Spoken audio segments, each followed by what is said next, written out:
After cooking dinner for 12 people, my sister-in-law said loudly, "We should just order takeout next time. At least it'll be edible." My husband snorted. I looked around. No one defended me, so I stood up, took my apron off, and said, "Next time, you can all pay for takeout too, because I'm done." They laughed until I canceled every holiday reservation with my name on it. Let me take you back to that Thanksgiving night again. Kelly's voice still echoes in my head. "We should just order takeout next time. At least it'll be edible." I had just pulled a second turkey out of the oven. My feet hurt. My back ached. I hadn't sat down all day. I was sweating through my shirt, and the only thing I'd eaten since breakfast was a corner piece of cornbread I grabbed while plating. And then she says that, and Mark, my husband, laughs. Not a big laugh, just a snort, but that was enough. It wasn't just about the food. It was about how nobody respected the work I did. How they all came in, expected to be waited on, expected a perfect dinner, and couldn't even pretend to be grateful. So yeah, I stood up, I took my apron off and set it straight. "Next time you can all pay for takeout too, because I'm done." Then I walked away. You know what they did? They laughed. Mark didn't follow me, didn't even call my name. I poured a glass of red wine in the kitchen and leaned against the counter. No one came in to check on me. No one helped with the dishes. They kept eating.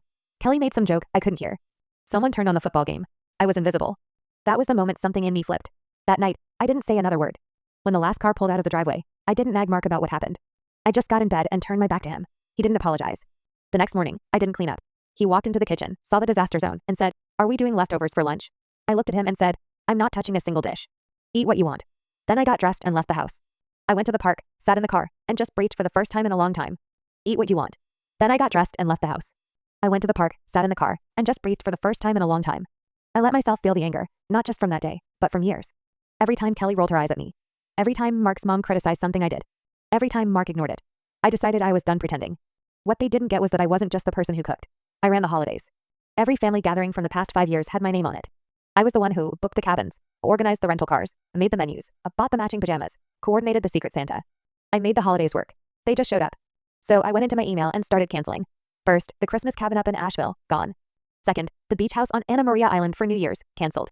Third, the Easter brunch reservation at that fancy place in Sarasota. I called and told them to give our table away. Every cancellation hit like a domino. One by one, the plans unraveled. They didn't find out right away. Kelly texted me a week later. "Hey, can you send the address for the cabin? Trying to plan our drive." "No cabin, canceled it. I'm not planning anything anymore. Feel free to make your own arrangements." She didn't respond. 3 hours later, Mark came home from work and said, "Why is Kelly freaking out about Christmas?" I said, "Because she assumed I'd still do everything, even after the way she treated me." He sat on the couch and rubbed his face like I was the problem. "I mean, you could have at least told people," he said. I stared at him. "You mean the same way you stood up for me when your sister insulted me at the dinner table?" He didn't answer. December 24th rolled around. Normally by then, our tree would be up, the guest room made, and we'd be baking cookies for Santa with Kelly's kids. This time, nothing, no decorations, no lights. Just the quiet hum of the dishwasher and the awkward silence between Mark and me. He asked, half-heartedly, if we were still doing gifts with his family. I said, "Nope, I didn't draw any names this year. They can figure it out on their own." Christmas Day came and went. Mark's mom tried to host something, but no one volunteered to help cook, and the food was a disaster. Frozen lasagna, a sad bowl of salad, store-bought cookies on a plastic tray. I saw it all on Facebook. No photos of stockings. No matching outfits, just blurry pictures of people who looked tired and confused. Kelly posted one photo of her kids eating pizza. The caption said, "Not the same without our usual holiday magic." Damn right it wasn't. So after the train wreck of a Christmas, I thought maybe they'd get it. Maybe someone would call me. Maybe Mark would sit me down and finally, ask how I felt. He didn't, not once. He acted like the canceled plans just happened, like it was an accident, like I was being too emotional. One night, mid-January, I asked him point blank while we were brushing our teeth, "Do you even care that your family disrespected me? That you laughed with them when they mocked my cooking?" He didn't even look up from the mirror.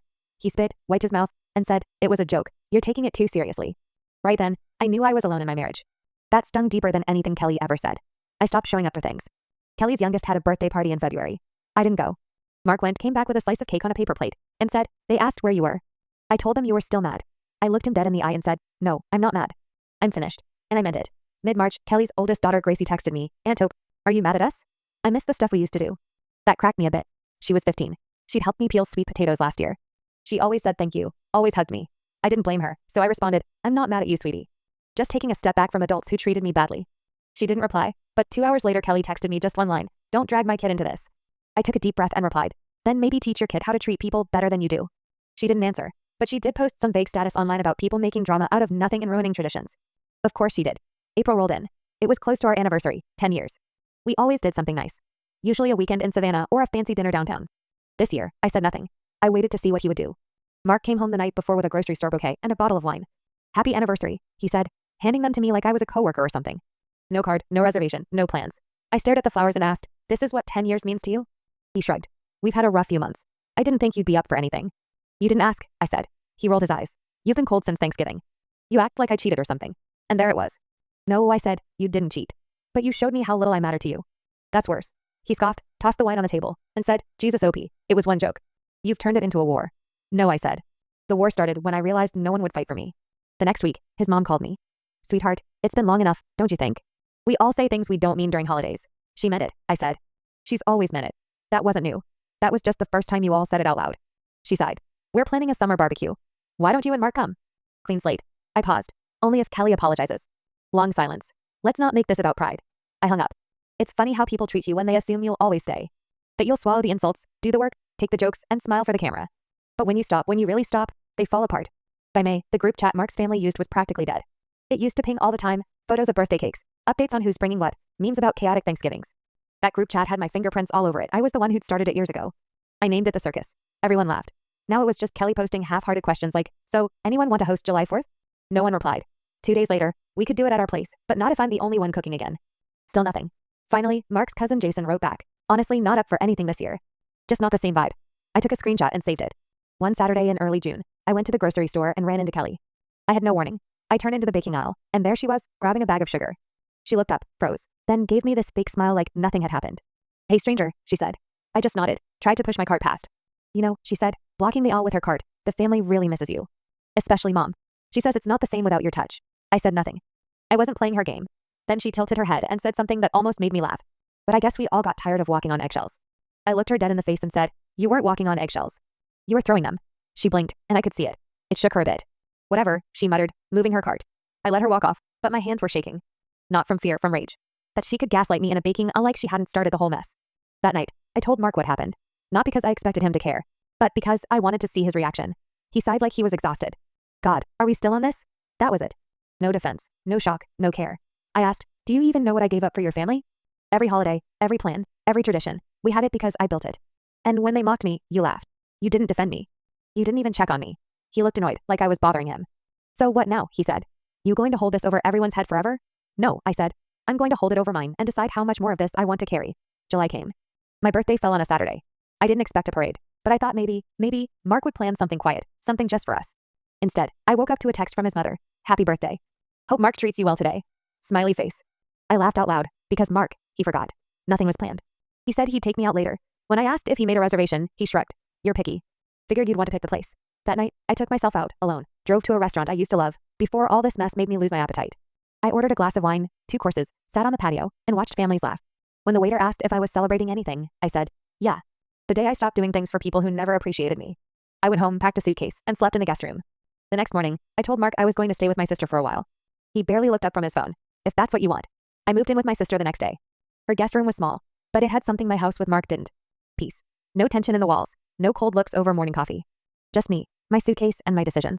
At first, Mark didn't take it seriously. He thought I needed to cool off. A few days passed, then a week, then 3, I didn't call. I didn't text. He sent me one message. You've made your point. Can we talk now? I didn't answer. Instead, I started making a list of what was mine, of what I built, of what I was no longer willing to tolerate. By mid-August, I filed for divorce. Mark was shocked. He called me over and over, left voicemail saying, I didn't mean for it to get this far. Can't we go to counseling or something? Too late. I've been in counseling by myself for 6 months. He never noticed. After I filed, his family exploded, but not at me, at each other. His mother called me in tears one night. Actually said she missed me. Said things weren't the same. I stayed calm. When your daughter insulted me in front of everyone, and you said nothing, that's when things changed. And when Mark laughed, that's when they ended. She begged me to reconsider. I told her, you should have taught your children that kindness matters.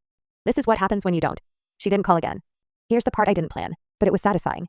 In October, Kelly hosted a last-minute Halloween gathering. She posted photos, store-bought candy, cheap decor, plastic tablecloths. 3 people showed up, Dale, the cousin, and one of her kids' friends. No one helped clean up. No one brought anything. She posted on Facebook the next day. Reminder to appreciate the people who put effort into making things special. You'll miss them when they're gone. I didn't comment. But my sister and I had a good laugh about it. The divorce dragged on. He stalled. Said he was reconsidering everything. Tried to delay signing. In December, he showed up at my sister's door holding a box. Inside were cards, photos, pieces of our life. You can't just erase us, he said. We had good years, I nodded. We did. But I didn't erase us, you did. One snort at that table told me exactly where I stood. He looked broken. But I didn't feel sorry. I felt relief. I told him I'd see him in court. Thanksgiving came around again. This time I stayed home. Alone. Made myself a plate, just for me. The stuffing. The cranberry orange sauce. 1 small turkey breast. I sat at the table alone, but it was quiet. Peaceful. No snide comments. No eye rolls. And when I took the first bite, I smiled. Because it was damn good. And I didn't care who else agreed. Mark lost more than a wife after the divorce. His family blamed him. Kelly kept her distance. Their group chat died for good. No more big family dinners. No more matching pajamas. No more traditions. They didn't laugh anymore. And me? I rebuilt. Slowly. I reconnected with old friends, found a part-time job at a local bakery. Started dating again. Nothing serious yet, but enough to remember how it feels to be seen. Was I perfect? No, I should have spoken up earlier. Should have set boundaries years before. I waited too long. I let people walk on me because I thought that was what good wives did. Good daughters-in-law. Good hosts. But I learned. And the next time I host a dinner, it'll be for people who bring more than just an appetite.